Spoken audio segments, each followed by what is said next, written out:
जय गुरु जी। शुक्राना गुरु जी। सारी संगत जी को जय गुरु जी। ओम नमः शिवाय। शिव जी सदा सहाय। ओम नमः शिवाय। गुरु जी सदा सहाय। शिव पुराण श्री रुद्र संहिता खंड 3 28वां अध्याय शिव पार्वती संवाद। ब्रह्मा जी कहते हैं, नारद, परमेश्वर भगवान शिव की बातें सुनकर और उनके साक्षात स्वरूप का दर्शन पाकर देवी पार्वती को बहुत हर्ष हुआ।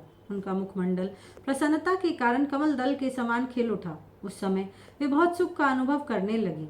अपने सम्मुख खड़े महादेव जी से वे इस प्रकार बोली, हे देवेश्वर, आप सबके स्वामी हैं। हे प्रभु, पूर्व काल में आपने जिस प्रिया के कारण प्रजापति दक्ष के संपूर्ण यज्ञ का पलों में विनाश कर दिया था, भला उसे ऐसे ही क्यों भुला दिया। हे सर्वेश्वर, हम दोनों का साथ तो जन्म जन्मांतर का है। प्रभु, इस समय मैं समस्त देवताओं की प्रार्थना से प्रसन्न होकर उनको तारकासुर के दुखों से मुक्ति दिलाने के लिए पर्वतों के राजा हिमालय की पत्नी देवी मैना के गर्भ से उत्पन्न हुई हूँ। आपको ज्ञात ही है कि आपको पुनः पति रूप में प्राप्त करने हेतु ही मैंने यह कठोर तपस्या की है। इसलिए देवेश, आप मुझसे विवाह कर मुझे मेरी इच्छा अनुसार अपनी पत्नी बना ले। भगवान, आप तो अनेक लीलाएं रचते हैं। अब आप मेरे पिता शैलराज हिमालय और मेरी माता मैना के समक्ष चलकर उनसे मेरा हाथ मांग लीजिए। भगवान, जब आप इन सब बातों से मेरे पिता को अवगत कराएंगे, तब वे निश्चय ही मेरा हाथ प्रसन्नता पूर्वक आपको सौंप देंगे। पूर्व जन्म में जब मैं प्रजापति दक्ष की पुत्री सती थी, उस समय मेरा और आपका विवाह हुआ था। तब मेरे पिता दक्ष ने ग्रहों की पूजा नहीं की थी। उस विवाह में ग्रह पूजन से संबंधित बहुत बड़ी त्रुटि रह गई थी। मैं चाहती हूँ कि इस बार शास्त्रोक्त विधि से हमारा विवाह संपन्न हो। हमें विवाह से संबंधित सभी रीति रिवाजों और रस्मों का भली भांति पालन करना चाहिए, ताकि इस बार हमारा विवाह सफल हो सके। देवेश्वर, आप मेरे पिता हिमालय को इस संबंध में बताएं, ताकि उन्हें अपनी पुत्री की तपस्या के विषय में ज्ञात हो सके।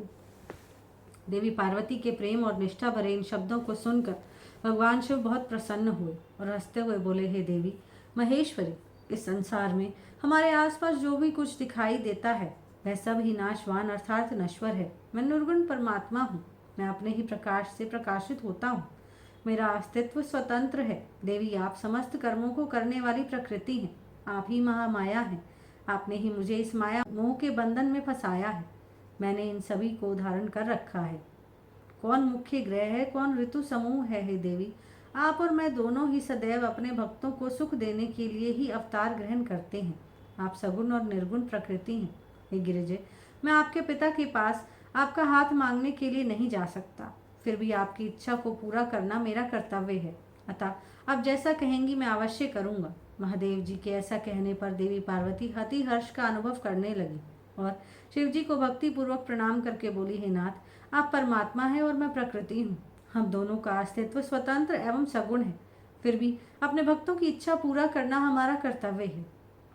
भगवान, मेरे पिता हिमालय से मेरा हाथ मांग कर उन्हें दाता होने का सौभाग्य प्रदान करें। हे प्रभु, आप तो जगत में भक्त वत्सल नाम से विख्यात हैं।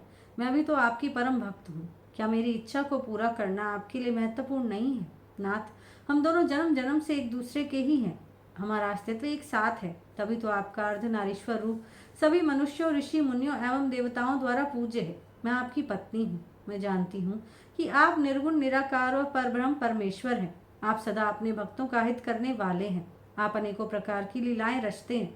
भगवान, आप सर्वज्ञ हैं। मुझ दीन पर भी अपनी कृपा दृष्टि करिए और अनोखी लीला रचकर इस कार्य को सिद्ध कीजिए। नारद, ऐसा कहकर देवी पार्वती दोनों हाथ जोड़कर और मस्तक झुकाकर खड़ी हो गई।